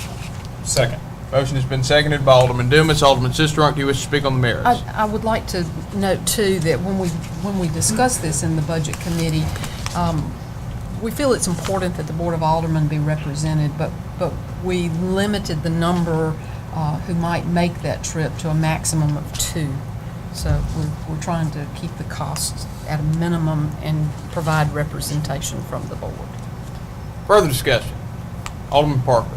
And we also discussed Board of Alderman travel to the MML show in the summer, that we could, if each board member could gather their itinerary together and notify mayor's assistant as far as what nights they plan on, that I think we could limit some of the nights that the conference is like a 5-day, but we could probably limit that to some of the overnight travel. It would help this budget line item as well. If each board member could get their itinerary together and get it back to the mayor's office within a week, it would help us clarify those items for the summer. Further discussion. Any further discussion? Any further discussion? Any further discussion? Any further discussion? Seeing none, all those in favor of Alderman Sistrunk's motion, please signify by saying aye. Aye. All those opposed, please signify by saying nay. Measure clearly passes.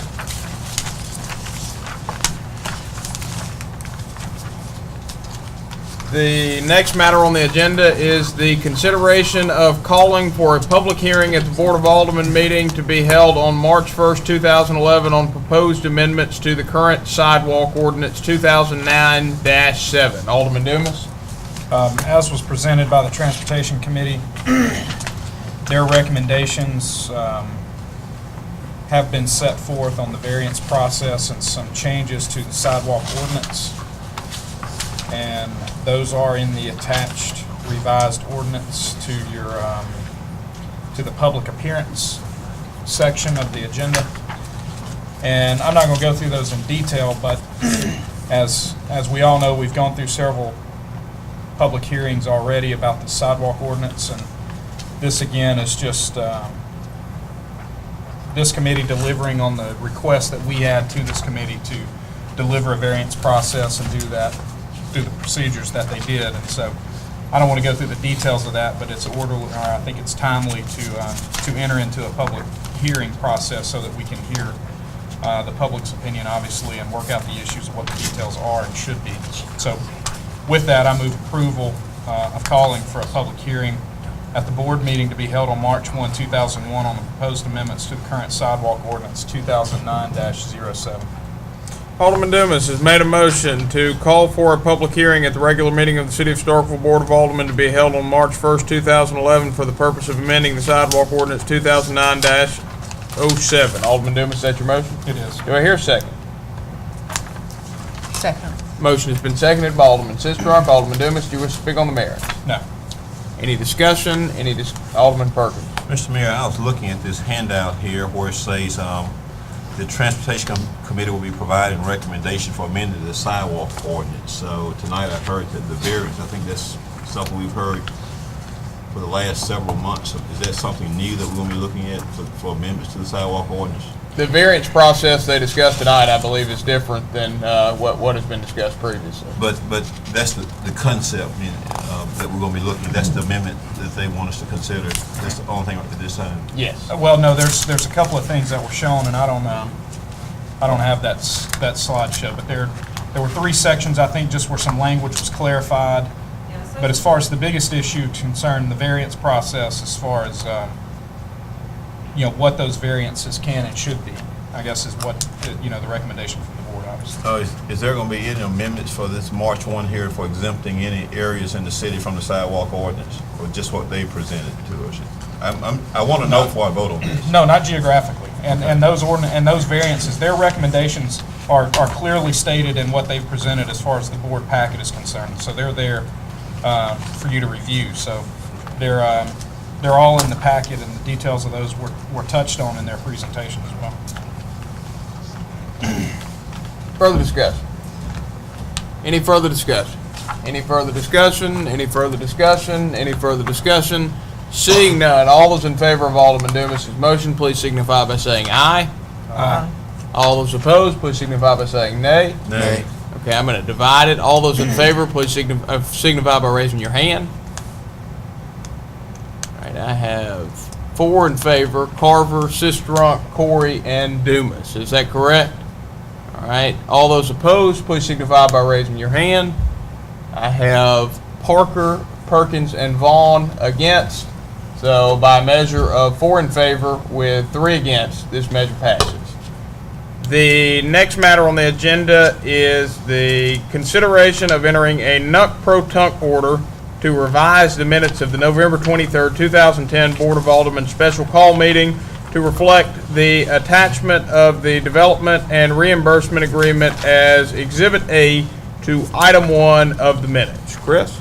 In looking at those 11/23/10 minutes online, the first item was the resolution adopting the development and reimbursement agreement relating to Cotton Mills, and Exhibit A was left as a placeholder for the development and reimbursement agreement to actually go.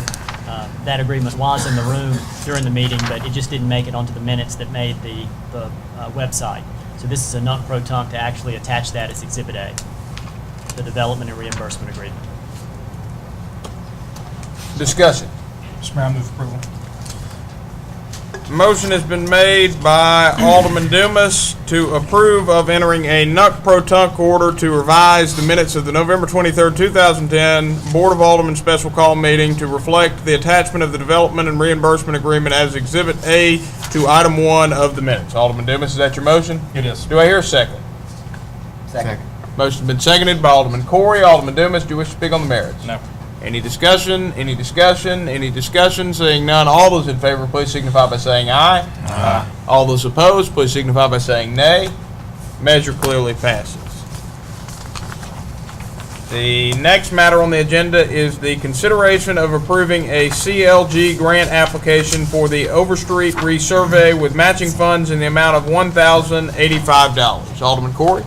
Yes, this is the grant that the Historic Preservation Commission mentioned and brought to our attention at a previous meeting. They were able to fill it out and provide it for us. It's a 50-50 match, so for every dollar we spend on this, we get another dollar back. It is necessary in going towards the surveying of the Overstreet Historic District for purposes of actually bringing it forth as a historic district. We actually have a member of our Historic Preservation Commission here if anybody has any questions. Otherwise, I would move approval of the CLG grant application for the Overstreet resurvey with a matching grant of $1,085 to come from a contingency fund. Alderman Corey has made a motion to approve of the CLG grant application for the Overstreet resurvey with a matching grant, with matching funds of $1,085 to come from the contingency fund. Alderman Corey, is that your motion? It is. Do I hear a second? Second. Motion has been seconded by Alderman Sistrunk. Alderman Corey, do you wish to speak on the merits? Any discussion? Any discussion? Alderman Carter. My question is, this is just a survey of the area, that's all this is? It's a survey of the district to see which buildings are still there, what's changed from 1990? There's been a lot of changes in that area and a lot of both new and old growth and development, so this is to help sort all that out as part of the process. Further discussion? Any further discussion? Any further discussion? Any further discussion? Seeing none, all those in favor of Alderman Corey's motion, please signify by saying aye. Aye. All those opposed, please signify by saying nay. Measure clearly passes. 01, a request by the Creamery at Central Station LLC for approval of the Creamery at Central Station Phase 2, a final plat located in a C2 General Business Zoning District located at 200 South Montgomery Street in Ward 5 with the six conditions as recommended by staff. Alderman Dumas, is that your motion? It is. Do I hear a second? Second. Motion's been seconded by Alderman Vaughn. Alderman Dumas, do you wish to speak on the merits? No. Any discussion? Any discussion? Any discussion? Seeing none, all those in favor, please signify by saying aye. Aye. All those opposed, please signify by saying nay.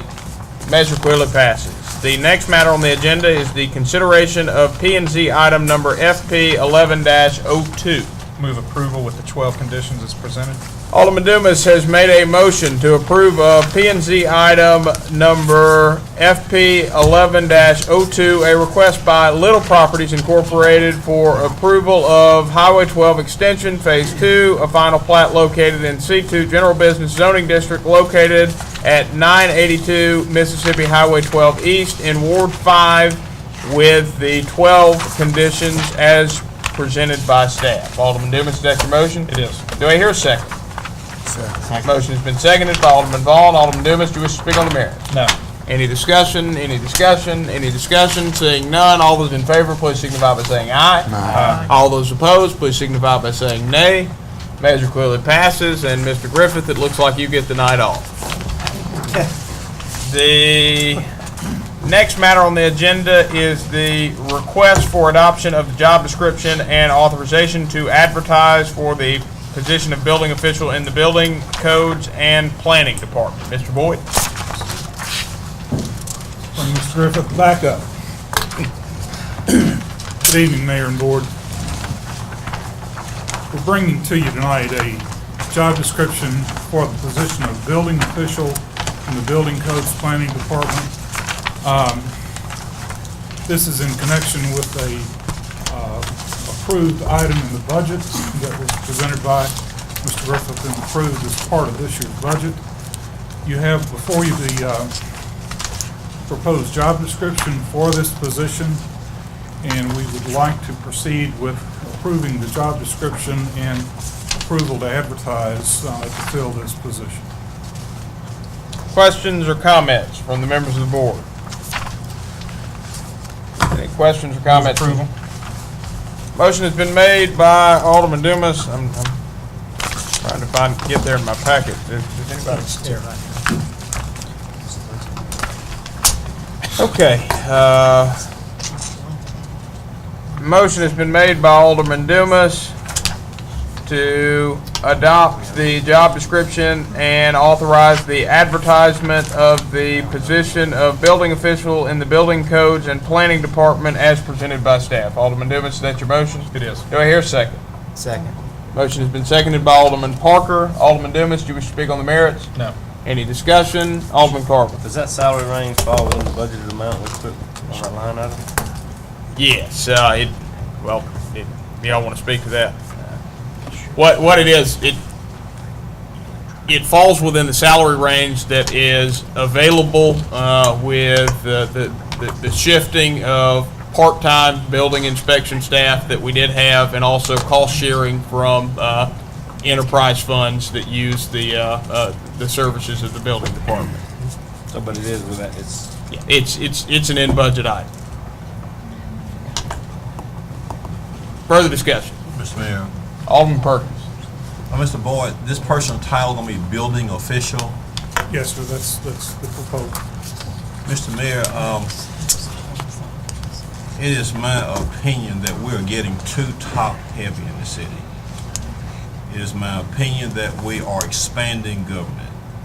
It is my opinion that we need to get more productivity out of the existing workforce. It is my opinion and recollection that I keep seeing these salaries for these new positions, $40,000, $50,000, $60,000. You know, we're gonna break the bank after a while. You know, we just need to get a lot of work out of our employees in the work day from 8 to 5. You know, I mean, this type of salary, you know, this is just a lot of money. I mean, every time I turn around at a board meeting now, we're being asked to approve a new position. You know, we got to learn to utilize the taxpayers' money in a very conservative manner. Now, we don't treat this money like it's a taxpayer. This money does not belong to us. You know, if we were to run a business, we would have an understanding of how we should run this city. And as I have often said, just because it is budget does not mean that we have to spend it. So we need to do a better job in carrying out the duties of this city. We need to quit hiring all these top-heavy positions, 40,000, 50,000, you know, and we just expanding government too much. So I'm just opposed to the philosophy in which we are moving in this city. You know, we have hired more people in the last few months than I can recall that we've done over a few years prior to this term. So for those reasons, you know, I just cannot support this. And then there's been some discussion at the last meeting, I believe, on February the 1st, about assistant planner. I guess we're going to have that at the next meeting. We're going to need a building official, need an assistant planner. We got a planner. We're going to want an inspector. We're going to want somebody else next. We're just going to keep going and going and going and going. You know, then next thing we're going to hear about another tax increase. No, the taxpayers are fed up, and they're being taxed enough in this city. That's what my constituents are telling me. That's what I'm hearing. I mean, they just trying to live within their means, and we need to make sure that we operate the cities within our means. You know, all this spending needs to come to a halt. Mr. Mayor, I have nothing further. Further discussion. Any further discussion by the members of the board? Alderman Carver. How was the salary range derived, or how did y'all come up with the 43.5 to 57 and 0.8? We tried to look at comparable positions in other municipalities, comparable jobs. Further discussion. Any further discussion? Any further Alderman Vaughn. I'm just looking at the salary. We got some department heads not starting off with this kind of salary. We got some department heads not even there yet. Not even making that kind of money. And a building official is a very comparable position to a department head. And I'll also note that it is extremely out of the ordinary for a city not to have a designated building official.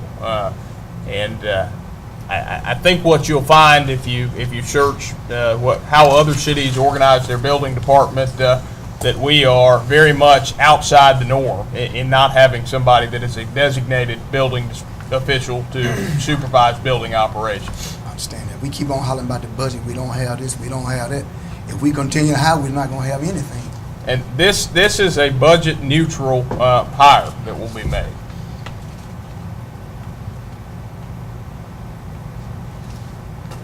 Further discussion. Any further discussion?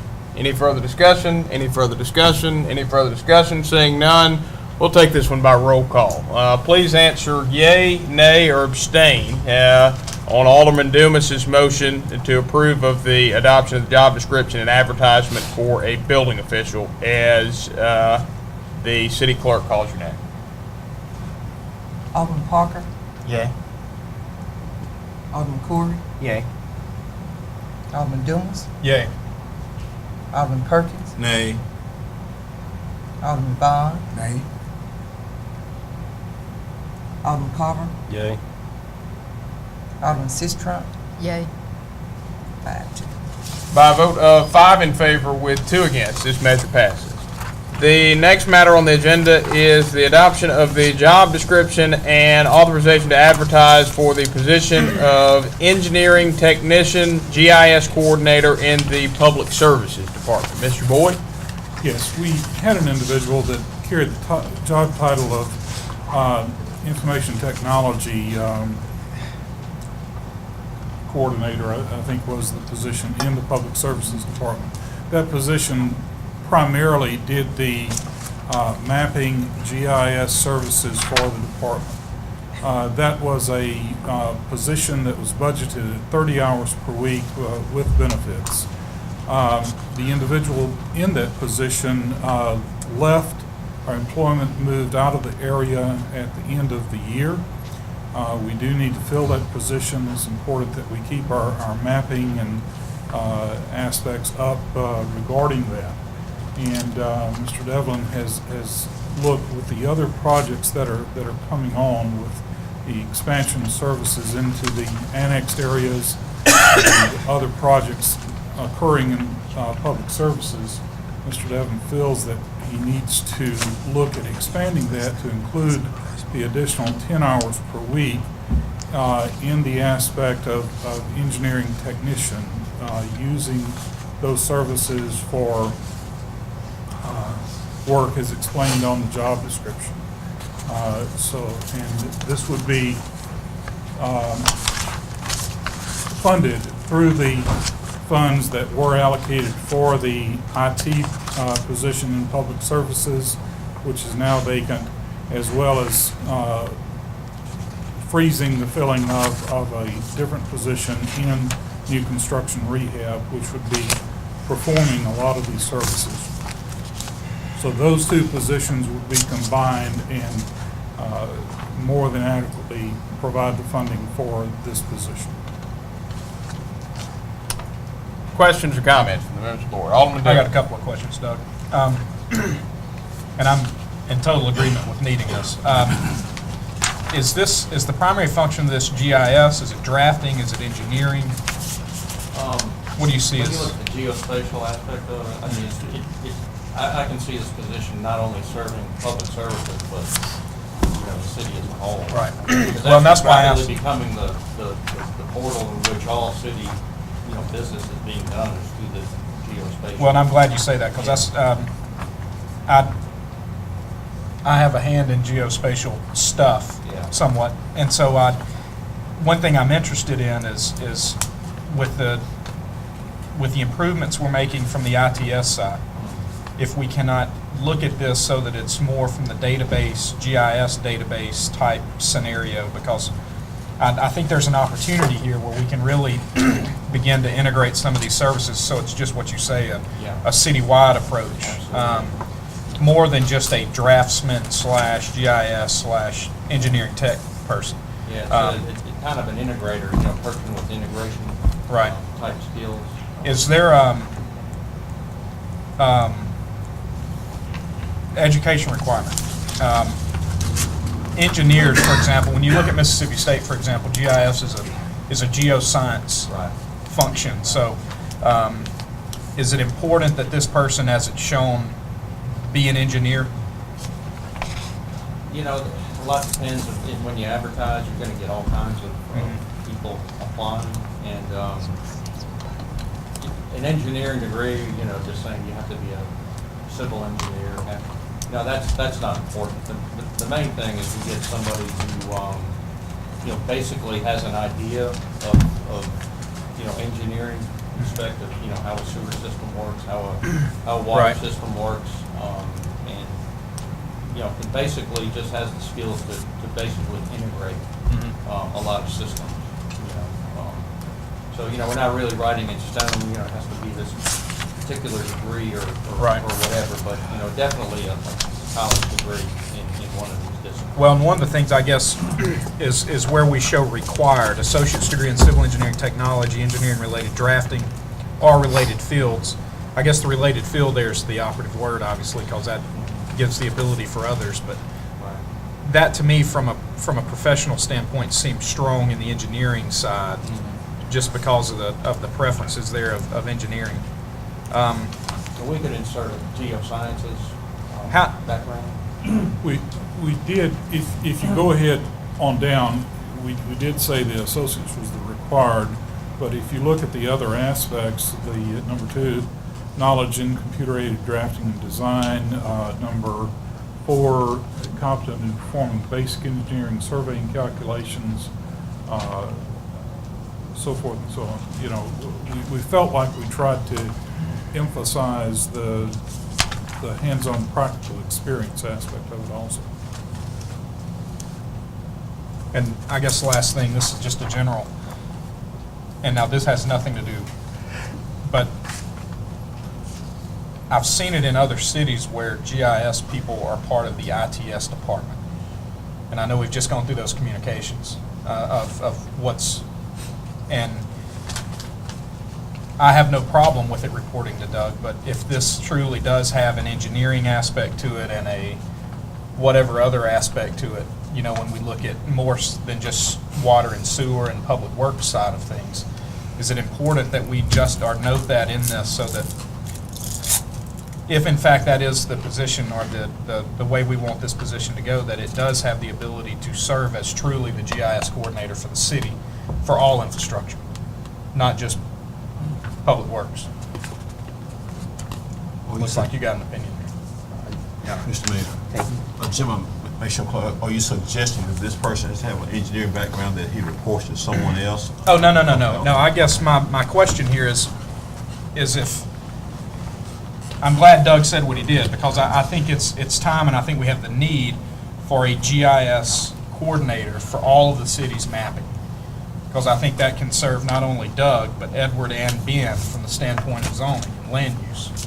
And so, if there's a way that we can tie this together so that it does in fact have that integrated approach, it's not in this job description.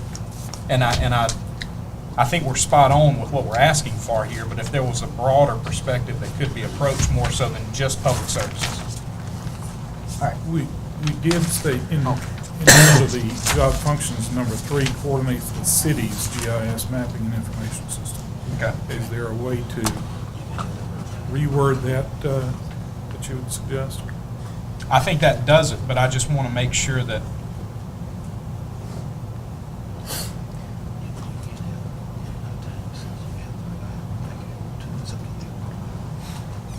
what were you about to say? Alderman Dumas, what you're saying is, do you want to make sure that the mapping work done within the Public Works Department is shared as a shared resource amongst all the other departments that can make use of it?